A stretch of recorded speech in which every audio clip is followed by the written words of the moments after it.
Assalamualaikum warahmatullahi wabarakatuh. Baiklah, pada pertemuan pertama pada mata kuliah persamaan diferensial biasa, pada video pertama ini kita akan membahas mengenai pengertian atau definisi dari PD atau persamaan diferensial, kemudian klasifikasinya, kemudian menentukan orde, tingkat, dan derajat, lalu gimana cara menentukan solusi dari persamaan diferensial. Oke, kita mulai saja. Yang pertama, definisi dari persamaan diferensial. Persamaan diferensial adalah persamaan yang memuat satu atau lebih variabel tak bebas beserta turunannya terhadap variabel bebas. Jadi yang jadi pokok bahasan kita itu nanti ada variabelnya yang bebas, lalu ada variabelnya yang tak bebas. Lalu ini gimana contohnya? Kalau kita lihat yang pertama, kita punya misalnya x kuadrat d kuadrat y per dx kuadrat. Ini artinya turunan kedua dikurang 6x dy per dx itu turunan pertama sama dengan 0. Lalu kalau kita lihat di sini, mana yang variabel bebas? Adalah variabel bebasnya yang x. Kemudian variabel tak bebasnya adalah y. Jadi fungsi y ini kita turunkan terhadap variabel bebasnya, terhadap x-nya. Kemudian kita coba contoh yang kedua. Kita punya d kuadrat q per dt kuadrat dikurang 3dq per dt ditambah 10q sama dengan 4. D kuadrat ini artinya turunan kedua q terhadap t.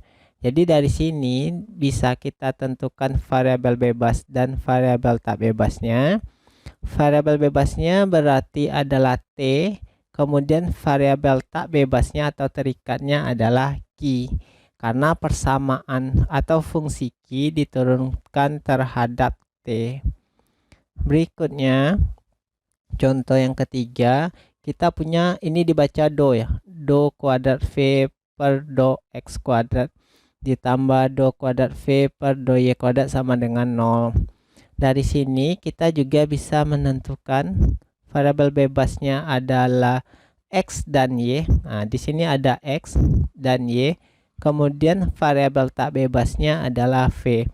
Jadi persamaan fungsi v ini diturunkan terhadap x juga, lalu terhadap y juga. Berarti dalam hal ini dia dua variabel yang bebas. Berdasarkan definisi tadi, kita lihat kan memuat satu atau lebih variabel tak bebas beserta turunannya terhadap variabel bebasnya. Oke, rasanya tidak terlalu susah. Saya lanjut lagi dengan klasifikasi persamaan diferensial. Yang pertama ada namanya persamaan diferensial biasa atau kita singkat dengan sebutannya ordinary differential equation atau disingkat dengan PDB. Jadi yang akan kita bahas selama satu semester ini ruang lingkupnya adalah PDB saja. Di mana PDB ini adalah suatu persamaan diferensial yang hanya mempunyai satu variabel bebas saja. Jadi yang kita bahas yang cuma satu variabel bebas. Lalu kalau ada satu variabel bebas, tentu ada yang lebih dari satu. Maka klasifikasi berikutnya adalah disebut dengan persamaan diferensial parsial atau disingkat dengan PDP. Adalah suatu persamaan diferensial yang mempunyai dua atau lebih variabel bebasnya. Kalau kita kembali ke contoh yang 3 buah ini, kita bisa simpulkan yang pertama itu adalah PDB karena satu bebasnya, yang kedua juga PDB, kemudian yang ketiga adalah PDP, persamaan diferensial parsial karena mempunyai dua variabel bebasnya. Oke, kita lanjut berikutnya. Gimana cara menentukan orde dan derajat pada PD? Nanti kalau saya sebut PD berarti artinya persamaan diferensial biasa, karena yang kita bahas pada semester ini cuma persamaan diferensial biasa. Oke, kita lanjut. Orde itu definisinya adalah, atau kita sebut orde atau tingkat, merupakan pangkat tertinggi dari turunan yang muncul dalam persamaan diferensial. Yang kita perhatikan adalah pangkat tertinggi dari turunan. Itu kata yang harus kita ingat. Kemudian kalau derajat atau pangkat adalah pangkat yang memuat turunan tertinggi dalam persamaan diferensialnya. Jadi pangkat dari turunan tertinggi. Oke. Lalu gimana contohnya? Kalau saya buatkan yang pertama, kita punya 1 ditambah dy per dx, ini turunan pertama kuadrat, sama dengan 3d kuadrat y per dx kuadrat. Lalu gimana cara menentukan ordenya? Kita cari turunan yang paling tinggi. Turunan yang paling tinggi itu adalah yang turunan kedua.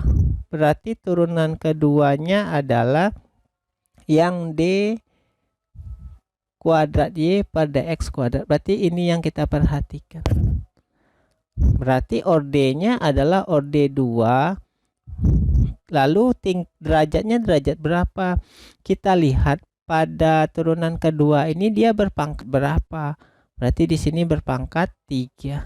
Maka di sini kita dapatkan nanti ordenya orde 2, derajatnya derajat 3. Oke, kita coba contoh yang kedua.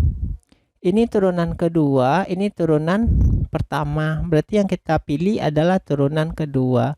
Berarti ordenya adalah orde kedua, derajatnya juga derajat kedua. Coba kita buktikan. Orde 2, derajat 2. Jadi yang jadi fokusnya cuma ini saja. Lalu berikutnya yang ketiga, ini ada turunan ketiga, ini turunan pertama. Berarti turunan yang kita pilih turunan ketiga. Berarti ordenya orde 3, lalu turunan ketiga ini punya pangkat apa tidak? Ternyata dia cuma punya pangkat 1. Maka di sini kita dapatkan orde 3 pangkat 1 atau derajat 1. Berikutnya yang keempat, ini kita punya turunan kedua ditambah turunan ketiga ditambah turunan pertama sama dengan cos X. Berarti yang jadi perhatian adalah turunan ketiga. Berarti dalam hal ini ordenya adalah orde 3. Lalu lihat pangkat dari turunannya. Berarti pangkat 5. Berarti kita dapatkan orde 3 pangkat 5 atau derajat 5. Yang terakhir kita lihat ini turunan kedua, aksennya 2, ini turunan pertama. Berarti ini yang kita pilih. Ternyata di turunan kedua ini pangkatnya cuma pangkat 1. Maka ordenya adalah 2, derajatnya 1. Oke, berikutnya saya lanjut lagi dengan persamaan diferensial linear dan non-linear. Oke, kita lihat dulu. Persamaan linear itu adalah persamaan yang bisa ditulis ke dalam bentuk fungsi berikut ini. A0x y pangkat n ini adalah turunan paling tingginya. A1x lalu turunan kurang 1 berikutnya. Sampai nanti dia turunan pertama ditambah anx y, ada y pangkat 1 di sini. Sama dengan fx. Lalu nanti yang non-linear gimana? Yang non-linear adalah persamaan diferensial yang tidak bisa ditulis ke dalam bentuk persamaan fungsi ini.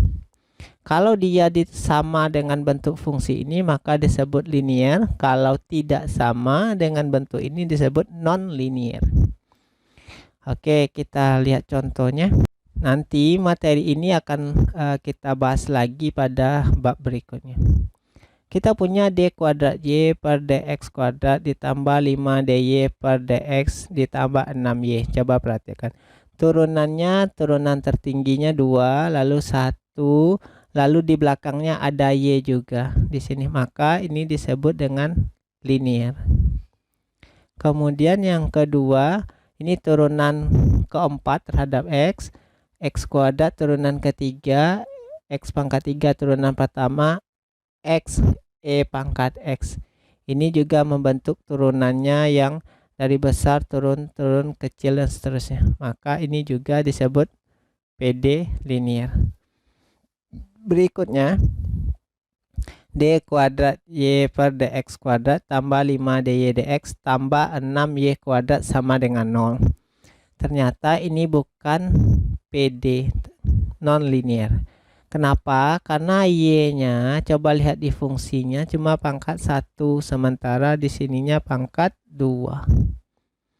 Berikutnya, D kuadrat Y per DX ditambah 5DY per DX pangkat 3 tambah 6Y sama dengan 0. Ini juga PD non-linear. Kenapa? Karena turunannya mempunyai derajat, sementara turunannya tidak punya derajat di sini. Cuma turunan berapa? Misal turunan 5, 4, 3. Turunan 5 itu tidak boleh juga punya derajatnya. Oke, berikutnya yang terakhir, D kuadrat Y per DX kuadrat tambah 5Y DY per DX tambah 6Y. Di depan ini, di depan persamaan turunan pangkat 1 itu kan harusnya X, sementara di sini Y. Maka disebut juga dengan PD non-linear. Oke, ini untuk cuma pengenalan saja, nanti kita lanjutkan pada bab berikutnya. Oke, berikutnya kita lanjut lagi bagaimana cara menentukan persamaan diferensial. Salah satu cara menentukannya. Kita lihat dulu langkah-langkahnya. Yang pertama, hitung banyak konstanta sembarang yang terdapat dalam PD persamaan diferensial. Hilangkan konstanta yang ada pada PD dengan cara mungkin substitusi, eliminasi, dan langkah yang lainnya. Kemudian, jika konstanta sembarang sebanyak n, maka dibutuhkan persamaan sebanyak n tambah 1 untuk dieliminasi. Maksudnya, misalnya kalau kita punya konstanta A dengan B, berarti persamaannya harus diturunkan menjadi 3 persamaan supaya bisa dieliminasi. Kalau 3 dia jadi 4 gitu, dan seterusnya. Pokoknya lebih dari 1. Kalau n-nya 5 berarti di sini 6 gitu ya. Oke, berikutnya kita lihat contoh. Contoh yang pertama, tentukanlah persamaan diferensial dari persamaan Y sama dengan C E pangkat min 4X. Karena C-nya 1, setidaknya kita punya 2 persamaan. Maka persamaan pertama nanti saya turunkan sekali. Sebelum saya turunkan, saya rubah dulu C-nya. C sama dengan Y per E pangkat 4X. Min 4X pindah ke atas jadi pangkat positif. Maka setelah saya turunkan, kita ketemu turunan Y aksen, turunan E pangkat min 4, min 4-nya ke depan, C E pangkat min 4X. Lalu saya substitusikan nilai C yang di sini, substitusi ke sini. Maka kita dapatkan nilainya menjadi Y aksen sama dengan min 4 Y E pangkat 4X dikali E pangkat min 4X. E pangkat 4X dikali E pangkat min 4X jadinya E pangkat 0. E pangkat 0 kan 1 kali Y jadinya Y. Maka kita dapat Y aksen sama dengan min 4Y. Saya pindah ruaskan, maka itu menjadi Y aksen tambah 4Y, atau ditulis DY per DX ditambah 4Y sama dengan 0. Jadi inilah persamaan diferensialnya dari persamaan di atas. Oke, kita lanjut contoh yang kedua. Tentukanlah persamaan diferensial dari persamaan Y sama dengan A sin 3X tambah B cos 3X. Karena memiliki 2 variabel atau 2 konstanta, maka setidaknya butuh 3 persamaan. Maka kalau saya turunkan berarti sampai turunan ke 2. Turunan A sin 3X, 3A cos 3X, B cos 3X jadinya min 3B sin 3X. Kemudian turunan cos 3X kali lagi ke depan min 9 sin Ini juga sin min 9B cos 3X. Lalu saya substitusikan persamaan 1 ke 3. Lalu saya keluarkan min 9-nya dulu, sisa A sin 3X tambah B cos 3X. A sin 3X tambah B cos 3X nilainya Y kan. Maka ganti dengan Y. Y double aksen min 9Y pindah ruas. Y double aksen berarti turunan kedua Y per dx kuadrat tambah 9Y sama dengan 0. Maka inilah persamaan diferensialnya dari persamaan Y sama dengan A sin 3X tambah B cos 3X. Oke, berikutnya saya lanjut contoh ketiga. Tentukanlah persamaan diferensial dari persamaan Y sama dengan A E pangkat min 2X tambah B E pangkat 3X. Maka persamaan 1 saya turunkan, minnya ke depan sama dengan soal nomor 2 cara menurunkannya. Ini kali ke depan lagi. Lalu turunan keduanya kita dapatkan min 2 kali min 2 4 AE pangkat min 2 tambah 9BE pangkat 3X. Lalu saya eliminasi 1 dengan 2. Saya mau menghilangkan A-nya, saya kali 2 kali 1. Jadinya 2Y sama dengan 2AE pangkat min 2X ditambah 2BE pangkat 3X. Y aksennya tetap. Lalu saya jumlahkan 2Y tambah Y aksen, ini jadinya 5. Ini kita sebut persamaan 4 nanti. Lalu saya eliminasi berikutnya 2 dengan 3. Berarti Y aksen sama dengan min 2 E pangkat min 2 tambah 3B E pangkat 3X. Karena mau hilangkan A, saya kali 2 atas bawah 1. Berarti 2Y aksen ini min 4, di sini 6. Saya hilangkan berarti dengan cara menambahkan. Maka A-nya hilang. Di sini 2Y aksen tambah Y double aksen atau sebaliknya sama dengan 15BE pangkat 3X. Lalu terakhir saya eliminasi 4 dengan 5.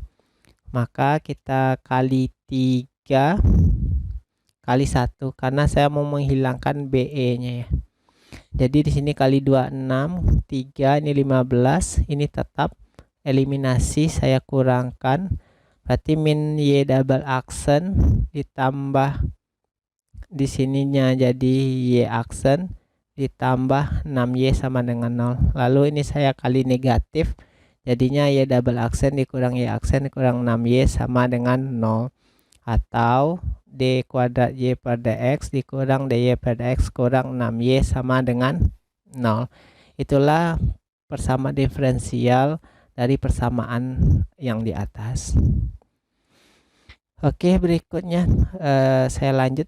Rasanya cukup 3 contoh soal. Saya lanjutkan lagi dengan gimana cara menentukan solusi persamaan diferensial. Kita lihat dulu definisi.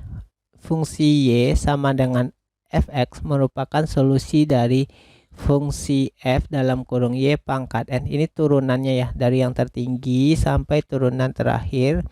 Turunan pertama, Y, X sama dengan 0. Apabila Y sama dengan fx disubstitusikan ke persamaan f dalam kurung turunan tertinggi sampai Y dan X sama dengan 0, maka diperoleh hasil identitas. Oke, nanti kita buktikan di contoh soalnya. Lalu solusi ini ada 2, ada solusi umum dengan solusi khusus. Solusi umum adalah solusi yang masih mengandung nilai konstanta, sementara solusi khusus solusi yang tidak mengandung nilai konstanta.